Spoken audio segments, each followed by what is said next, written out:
നമസ്കാരം. മഹാദുരന്തമായി മാറിയിരിക്കുകയാണ് ലോസ് ആഞ്ചൽസിലെ കാട്ടുതീ. മരിച്ചവരുടെ എണ്ണം 24 കടന്നു. ലോസ് ആഞ്ചൽസിൽ 7ഓളം തീപിടുത്തങ്ങൾ ഉണ്ടായതായാണ് റിപ്പോർട്ടുകൾ. മരണസംഖ്യ ഇനിയും ഉയരാൻ സാധ്യതയുമുണ്ട്. മരിച്ചവരിൽ 10 പേരെ ഇനിയും തിരിച്ചറിഞ്ഞിട്ടില്ല. തിങ്കളാഴ്ച മുതൽ കാറ്റ് ശക്തമാകുമെന്നതിനാൽ കാട്ടുതീ കൂടുതൽ പ്രദേശങ്ങളിലേക്ക് പടരുമെന്നാണ് അധികൃതരുടെ മുന്നറിയിപ്പ്.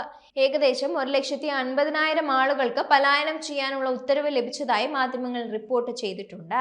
700-ലധികം പേർ 9 ഷെൽട്ടറുകളിൽ അഭയം പ്രാപിച്ചതായാണ് റിപ്പോർട്ട്. കാലിഫോർണിയ കൂടാതെ മറ്റ് 9 അമേരിക്കൻ സംസ്ഥാനങ്ങളിലെ അഗ്നിശമന സേനാംഗങ്ങൾ രക്ഷാപ്രവർത്തനത്തിൽ ഏർപ്പെട്ടിട്ടുണ്ട്. 1300-ലധികം ഫയർ എഞ്ചിനുകളും 84 വിമാനങ്ങളും 1400-ലധികം ഉദ്യോഗസ്ഥരും തീയണയ്ക്കാനുള്ള കഠിനമായ പ്രവർത്തനങ്ങളിലാണ്. ശക്തമായ കാറ്റ് വീശിയതാണ് തീ വേഗത്തിൽ പടരുന്നതിനും വലിയ ദുരന്തമായി മാറുന്നതിനും കാരണമായത്. അഗ്നിശമന സേനാംഗങ്ങൾ തീയണയ്ക്കാനുള്ള തീവ്ര ശ്രമത്തിലാണ്. എന്നാൽ ശക്തമായ കാറ്റ് തിരിച്ചെത്തുമെന്ന് ദേശീയ കാലാവസ്ഥാ മുന്നറിയിപ്പ് നൽകിയിട്ടുണ്ട്. ഇത് കൂടുതൽ തീ പടരുമെന്ന ആശങ്കയാണ് ഉയർത്തുന്നത്. മണിക്കൂറിൽ 48 കിലോമീറ്റർ മുതൽ 113 കിലോമീറ്റർ വരെ വേഗതയിൽ കാറ്റ് വീശുമെന്നാണ് പ്രവചനം. ഗുരുതരമായ തീപിടുത്ത സാഹചര്യങ്ങൾ ഉണ്ടാകാൻ സാധ്യതയുള്ളതിനാൽ ബുധനാഴ്ച വരെ റെഡ് ഫ്ലാഗ് മുന്നറിയിപ്പും മേഖലയിലുണ്ട്. ജനുവരി 7-ന് പടർന്ന ലോസ് ആഞ്ചൽസിലെ കാട്ടുതീ ഇതുവരെയും നിയന്ത്രണ വിധേയമാക്കാനായിട്ടില്ല. 10,000-കണക്കിന് ആളുകളെയാണ് മേഖലയിൽ നിന്ന് മാറ്റിപ്പാർപ്പിച്ചത്. പസഫിക് പാലിസേഡ്സ്, അൽത്തഡേന, പസഡന എന്നീ പ്രദേശങ്ങളെയാണ് കാട്ടുതീ പ്രധാനമായും ബാധിച്ചത്.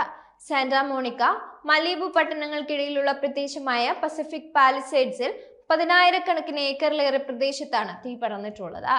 പസഡേനയ്ക്ക് സമീപവും സാൻ ഫെർണാണ്ടോ വാലിയിലെ സിൽമറിലും ഉൾപ്പെടെ പല പ്രദേശങ്ങളിലും കാട്ടുതീയുണ്ടായിരുന്നു.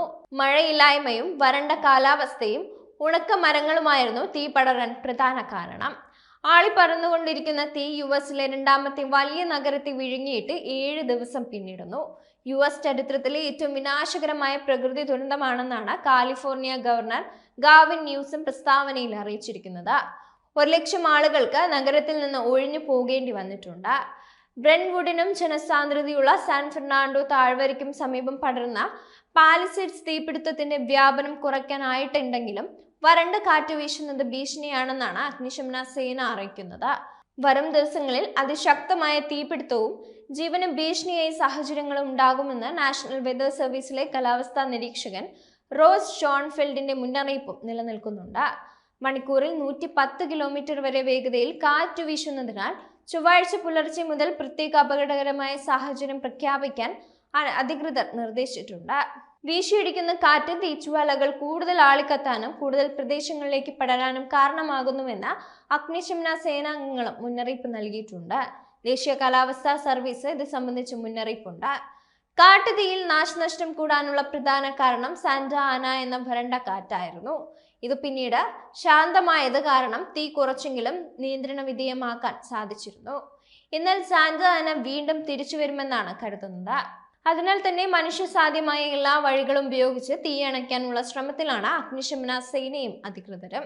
ഡസൻ കണക്കിന് പുതിയ വാട്ടർ ട്രക്കുകളും വിദൂര സ്ഥലങ്ങളിൽ നിന്നുള്ള അഗ്നിശമന സേനാംഗങ്ങളെയും സ്ഥലത്ത് എത്തിച്ചിട്ടുണ്ടെന്ന് ലോസ് ആഞ്ചലസ് കൗണ്ടി അഗ്നിശമന വകുപ്പ് റിപ്പോർട്ട് ചെയ്യുന്നുണ്ട്. യഥാർത്ഥ മരണസംഖ്യ എത്രയാണെന്ന് സ്ഥിരീകരിക്കാനായിട്ടില്ല. മൃതദേഹങ്ങൾ കണ്ടെടുക്കുന്നതിനായി പരിശീലനം ലഭിച്ച നായ്ക്കളെ ഉപയോഗിച്ച് തിരച്ചിൽ തുടരുകയാണ്. ആളുകളെ ഒഴിപ്പിച്ച മേഖലകളിൽ രാത്രികാല കർഫ്യൂ നീട്ടിയിട്ടുണ്ട്. കാട്ടുതീ ഭീഷണിയുള്ള സ്ഥലങ്ങളിൽ നിന്ന് സുരക്ഷിത സ്ഥാനങ്ങളിലേക്ക് മാറാൻ ജനങ്ങൾക്ക് നിർദ്ദേശവും നൽകിയിട്ടുണ്ട്. കാലിഫോർണിയ സർവകലാശാല ക്യാമ്പസിലേക്കും കാട്ടുതീ വ്യാപിച്ചേക്കുമെന്നാണ് അധികൃതർ വിദ്യാർത്ഥികളെ അറിയിച്ചിട്ടുള്ളത്. നഗരത്തിലെ പ്രധാന സ്മാരകങ്ങളടക്കം ഭീഷണിയിലാണ്.